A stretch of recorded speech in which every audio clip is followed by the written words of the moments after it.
You're tuned into Human by AI with Ashish Garg. Real, unscripted conversations about how humans and AI are shaping the future of community finance. Grab your favorite drink and let's dive in.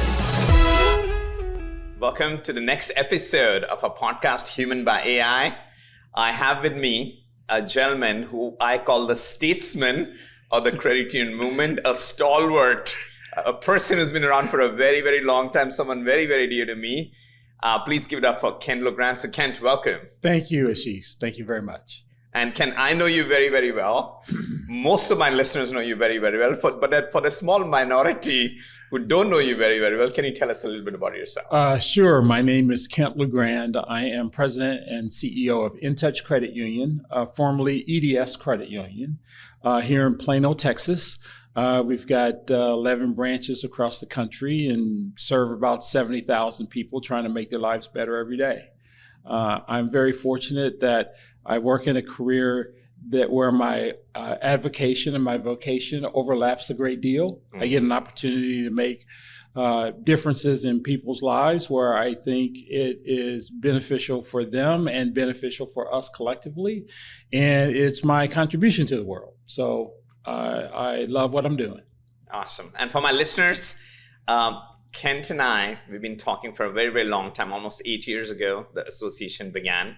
And a lot of what I've learned about the credit union movement, especially the spirit behind the movement, comes from this gentleman here. So I can't tell you how excited I am. But Ken, today's topic is Human by AI. Right. So let me start by asking you the first question I ask all my guests is, are you an AI skeptic or an AI believer? Well, I would put myself as a tweener because I like AI and I appreciate what AI can contribute and produce, but I also am careful to not to just blind trust everything. Mm-hmm. So, because I think verification is important. So I'm just nibbling on the edges of AI, but I'm constantly doing checks to make sure the results are being beneficial and I'm getting the answers that I expect to get, at least on the test part. I see. And the nibbles, how are they tasting right now, sir? The nibbles aren't bad. In fact, the nibbles so far have been very encouraging in terms of wanting me to get more and more involved. Yeah. Because I've just tested things like locations and best fits and things of that nature, and the results have been somewhat surprisingly accurate for me. And so it's given me enough positive feedback to say, you know what, I need to look into this more, and I need to look for opportunities to embrace it more. So I'll just give you my own example. For me, the first nibble of AI was using it more like Google search replacement. So in my company, Eltropy, we sort of officially made Google Gemini as our sort of AI platform of choice for several reasons. But then I use it as a Google search replacement. So instead of going to Google search, I just open up Gemini, ask it a question on the phone, and it gives me an answer very, very quickly. So Ken, let's switch topics. Let's talk a little bit about your credit union. Okay.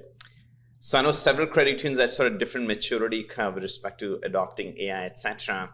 So your credit union, InTouch, have you sort of gone in that direction? Are you still tweeners? Are you nibbling at it? Like what stage? We're still tweeners. We're nibbling at it primarily because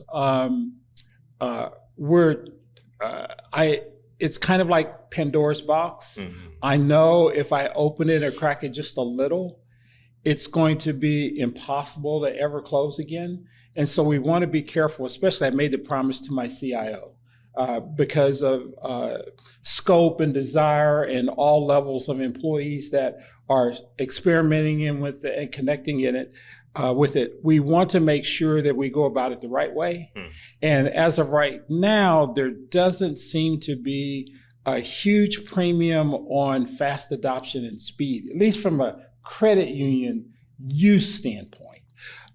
Most of the AI business uses that seem the most advantageous for us, we are partnering with companies like Eltropy. to help us do those sorts of things. But there is a lot of creativity and a lot of ideation that goes on in that little workspace from a marketing standpoint, from a communications connectivity standpoint. I know that I've got a lot of leaders that are looking for assistance in performing or perfecting their writing skills and communication skills. So they're experimenting. Can you make this possible? Can you open this up to me? And the answer has never been no.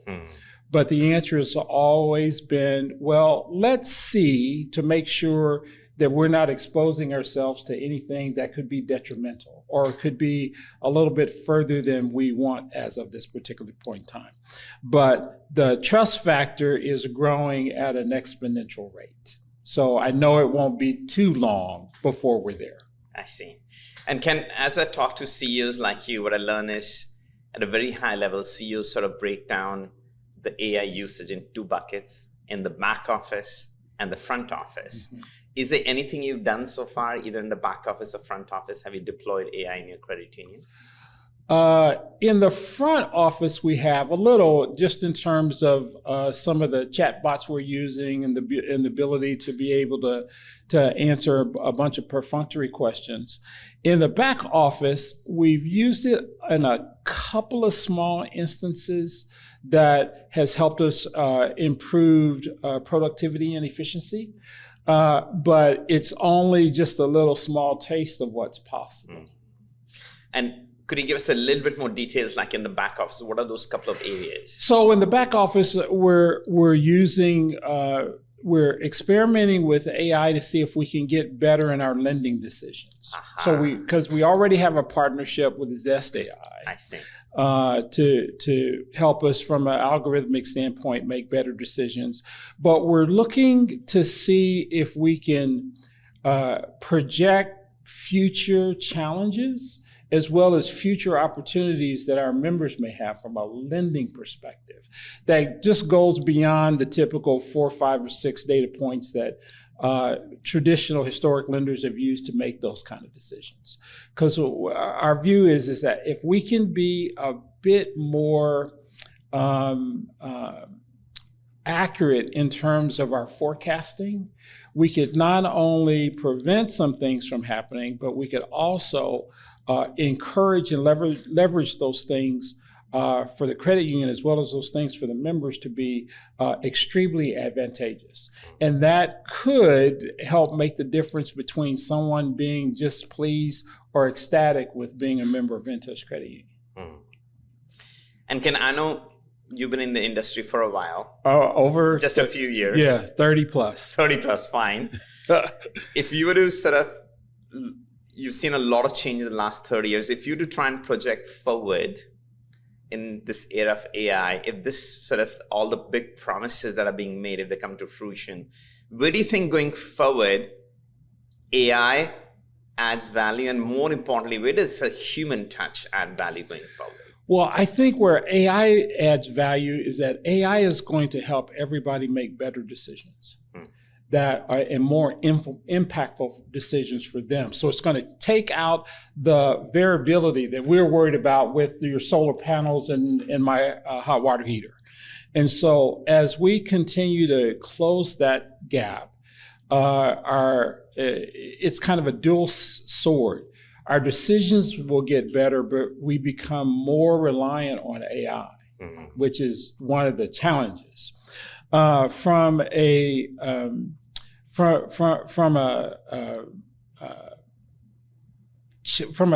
adoption perspective, a challenge-like perspective, it's just the opportunity that presents itself is so great and so fast because you never really know what the future lies, and it may go left instead of going right. But when it goes left, it presents opportunities that you never would have thought of before. And that's the promise with AI. There are so many things that have been invented by accident. You know, we didn't start looking for that, but now that it's here, what complementary add it is to life, to experiences, to learning, to education, to scholarship. So that promise is huge. It's too big to turn away from. That's the reason why I don't think anyone should turn their back on AI. You want to kind of embrace it. You have to kind of lean into it a little bit. Because it's going to evolve whether you are a part of it or not. But the more opportunity and the more willing you are to be open, I think the greater benefits you'll experience. Yeah. So let's talk about your credit union now. You serve 70,000 members. Approximately. And how many employees? That's an interesting question because of not only technology's development, but AI's development. About 6 years ago, right around the pandemic, I had 240. Today I have 140. But we're serving more members. We're doing more because we're leveraging technology and we're implementing, and like I said, we've tested and we're starting to implement some things from an AI perspective that used to take us hours, now takes us seconds. And so we can do so much more in a safe relative range that now the humans that I employ get an opportunity to do some things from an ideation standpoint, from a thought standpoint, from a service standpoint that we didn't have time to do before, or we didn't have time to think about before. So we're on the cusp of change like we've never seen before. It's Moore's law. Yeah. Exponentially greater. Yes. I was watching a podcast last night on my flight here, and Sam Altman, the founder of OpenAI, he was talking about how the cost of compute in AI is falling 40x, like Moore's law and exponential every year. Yeah, just fascinating. So, Ken, let's address the elephant in the room, which is fear of employees on AI adoption. Yeah. I know you have 140 colleagues as of today. Is there fear? Like, are people fearing that, listen, if I adopt AI, I'm going to lose my job? Or, there's uncertainty, right?